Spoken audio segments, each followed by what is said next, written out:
ఎలా ఇచ్చాడు 20 ఎకరాలు అంటే ఒట్టిగీలే.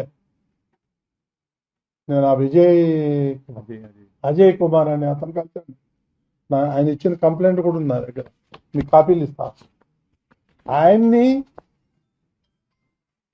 మంగళగిరికి పంపించి ఆ ప్యాలెస్ లో పాయింట్ బ్లాంక్ పెట్టి 20 ఎకరాలు వెనక్కి తీసుకున్నారు.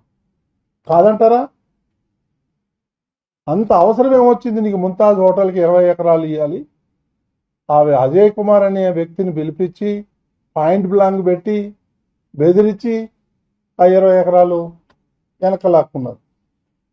వాళ్ళు అబోదిబోం అంటున్నాడు. ఇప్పుడు కోర్టులకు పోతున్నాడు, కోర్టుల చుట్టూ తిరుగుతున్నాడు. అతను మా దగ్గరికి వచ్చాడు. మేమేం చేయగలుగుతాం? ఇంత అరాచకం చేసి అన్యాయం చేసి ఆయన దగ్గర భూమి తీసుకొని ముంతాజ్ హోటల్కి ఇచ్చి వాళ్ళ దగ్గర కోట్ల రూపాయలు మీరు లంచాలు తీసుకొని ఈ విధంగా చేసి ఇప్పుడు మా మీద బురద చేస్తారని ఎట్ట కుదురుతుంది? ఇది న్యాయమా? ధర్మమా? ఆలోచించండి ఒకసారి.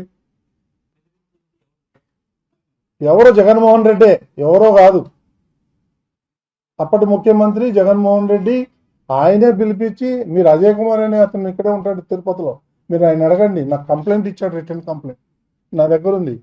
నేను బేస్లెస్ ఎలిగేషన్ ఏం చేయను.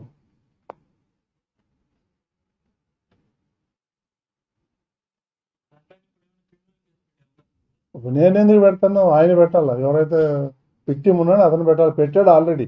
అప్పట్లో తీసుకోవాలి, ఆయన కంప్లైంట్ కూడా తీసుకోలేదు. నువ్వు ఆంధ్రప్రదేశ్లో ఉండి చంపేస్తామని అన్నారు. ఎన్నో రోజులు బయట దాక్కొని తిరుగుతున్నాడు.